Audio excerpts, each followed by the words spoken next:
how'd everybody do through that atmospheric river stuff? I lost a bunch of crops.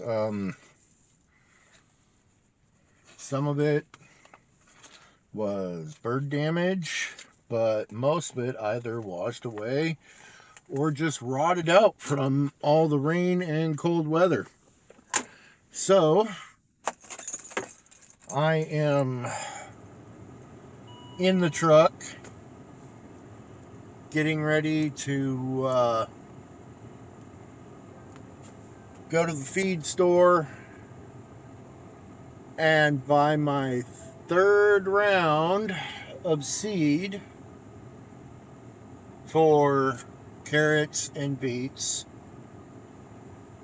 because this will be the third time that I've replanted that and onions.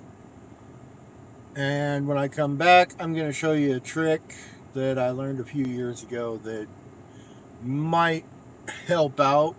I know it worked well for me last summer when I was planting my winter carrots. So, yeah. While I drive into town, go get a drink, let Scrappy out. Yeah, I'll be back in a little bit.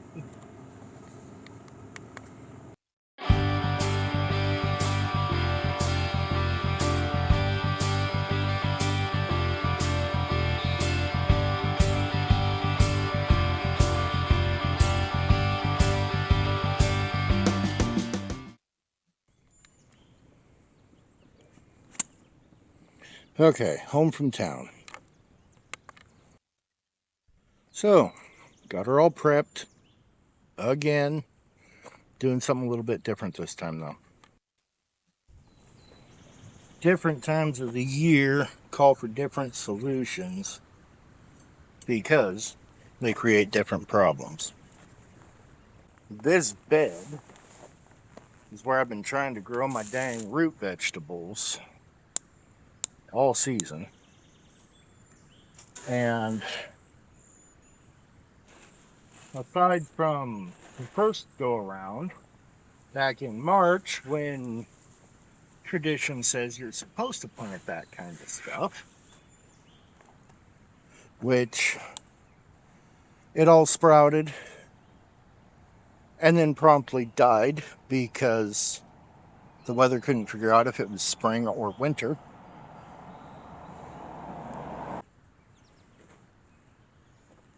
Now, I don't care how frost hardy whatever variety you buy is, nothing that is a plant, so I should say nothing that is a vegetable, can survive 70-degree temperatures during the day and high mid to low 30s at night.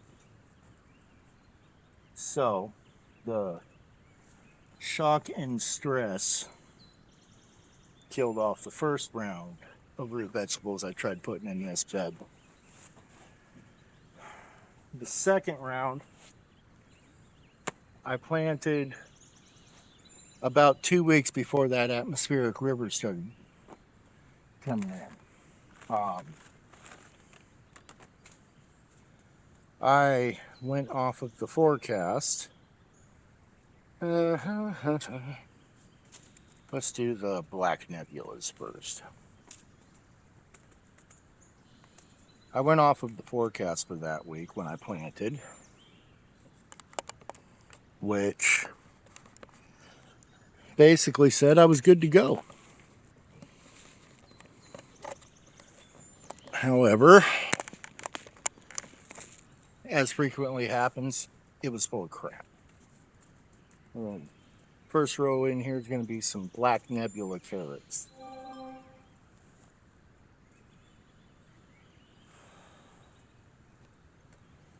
So, second time, planted my carrots and stuff over here, and it started raining. Wouldn't have thought that was a big deal, except it didn't stop for almost a month.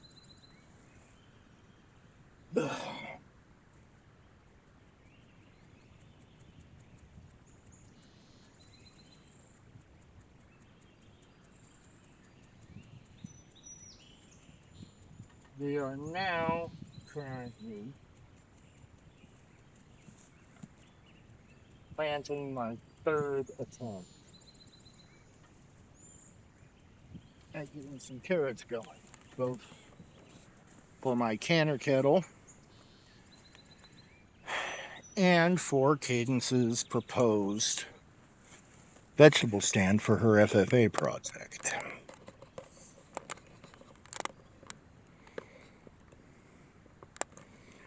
The reason we are on our third attempt is because, whoops, I'll just put you down here. The reason we're on our third attempt is because when you have pounding rain, cold temperatures, and just all around insanely wet weather like we had for the last couple of weeks of March, and honestly the first couple of days of this month. By the way, it's June 7th, and good grief, that camera just does not want to stay up. It's June 7th, and I am planting carrots for the third time in this bed. I'm not even going to bother writing on the tags. Only reason I'm even using the tags is so I know where the rows are. Now, I'm not saying any of this to try and discourage anybody. Because, yes, it is late in the year for what I am planting, but they will still grow.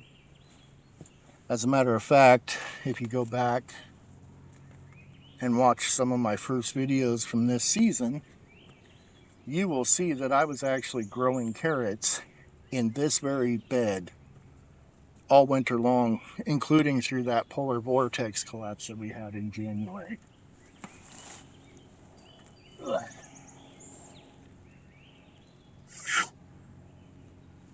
So I'm really, if I can get carrots to germinate, to actually, start growing, I am not really concerned at all with keeping them growing long enough to get a good crop.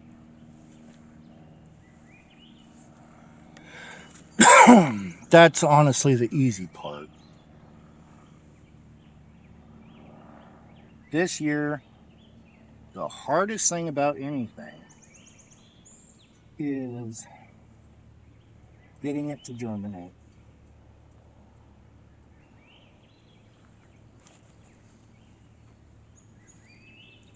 Uh, well, I should say getting it to germinate before it rots out. Now, we don't have any rain in the forecast anytime soon, so I'm actually hoping this time everything will get going and establish itself before rain even becomes an issue. Time will tell, but it looks good.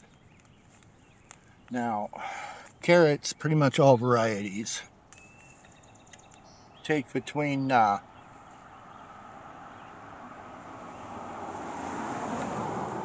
14 and 21 days to germinate. Where did I put my hoe? Ah, there it is.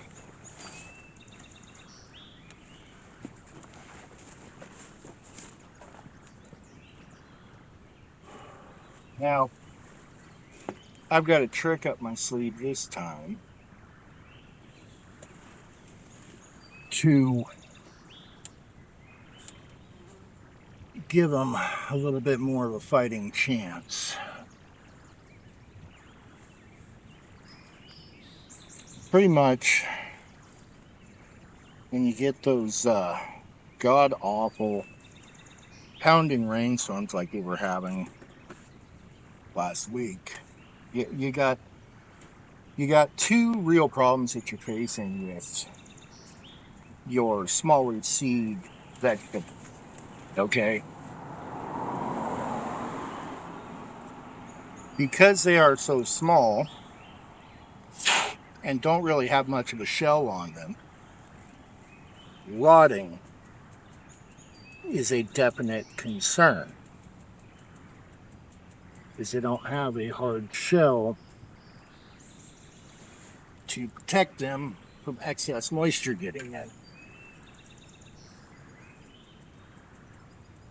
which you get too much moisture, it's not going to germinate. It's going to basically compost. That's one problem. The other problem you have is,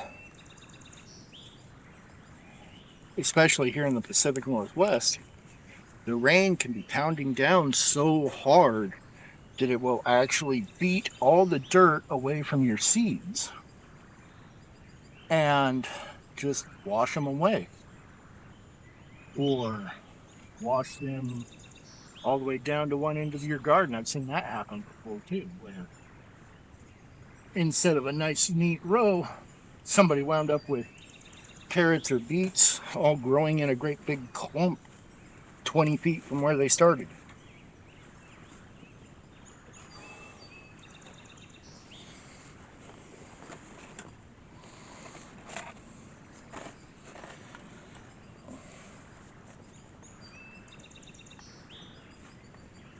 So what I'm going to show you here when I'm done planting will actually help prevent both of those. In the unlikely event, we don't need these weeds. Okay. In the unlikely event that we get another one of those big nasty storms coming through, and in addition to that,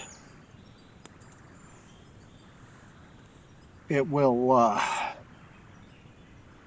help protect it, help protect my germinating carrots if we wind up with the other extreme, getting a big heat wave before everything's established enough that I can mulch. It's kind of a two birds with one stone solution. I mean, come on, who doesn't like those? So I'm going to finish planting, and then I'll turn the camera back on and get you all back in here so you can see what the solution actually is.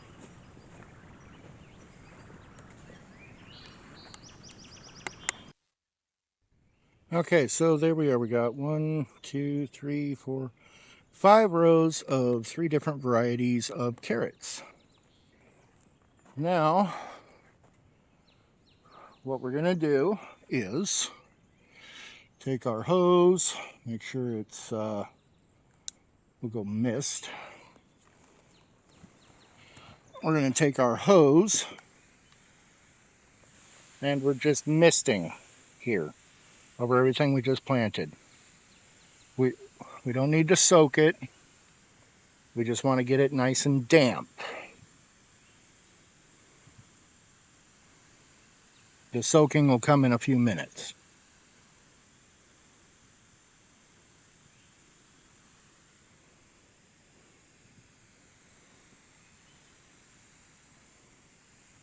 And we're just going to soak everywhere. Well, we're going to mist everywhere that we just planted and in between. Get it all looking nice and wet. And the screen on this camera sucks. So honestly, I can't tell if you guys know it's wet or not, so just take my word for it. Okay, it's time for the super high-tech solution. Cheap, shitty pizza. Actually, just the box. And honestly, for the price point, you can't really call Little Caesars shitty. I mean, it tastes good. Loaded with freaking carbs, though, I tell you what. So, just unfold your pizza box so you got maximum surface area. And if you eyeballed everything right, yeah, it'll cover 2 rows. Now, it doesn't have to be pizza box, okay?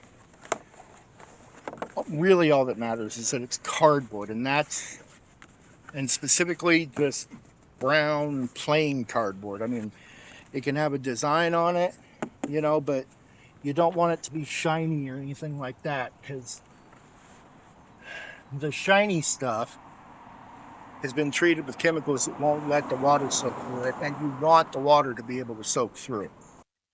And there we are. Everything is covered now in such a way that it's protected from any hard rains that we get, but because of the nature of cardboard, yeah,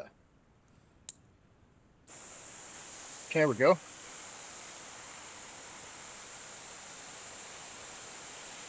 I can just soak the cardboard down and my seeds will stay moist. And the cool thing about it is this is not a, hey, I read it on the internet, let's try it out for the folks at home thing. No, I actually tested this out last year, so I already know dang well that it works. It's just a matter, the only trick to it is uh, getting that initial water in. Just because, believe it or not, fresh cardboard is more water resistant than it seems.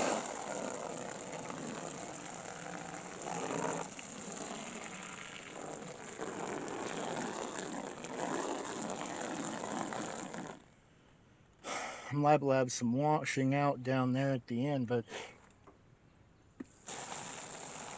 doesn't really want to lay down, so.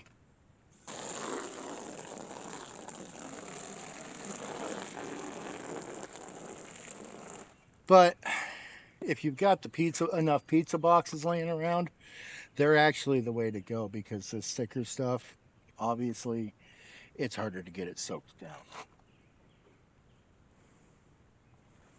Moving on.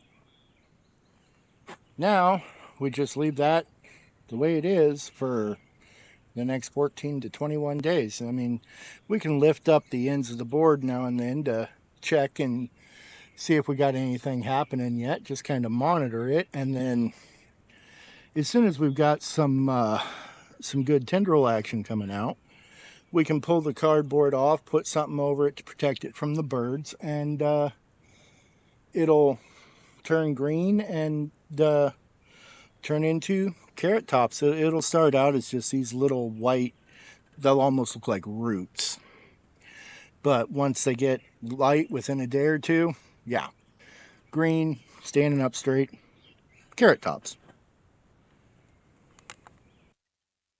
The other thing that went to hell in a handbasket on me is over here where Cadence is growing a somewhat impressive crop of garlic.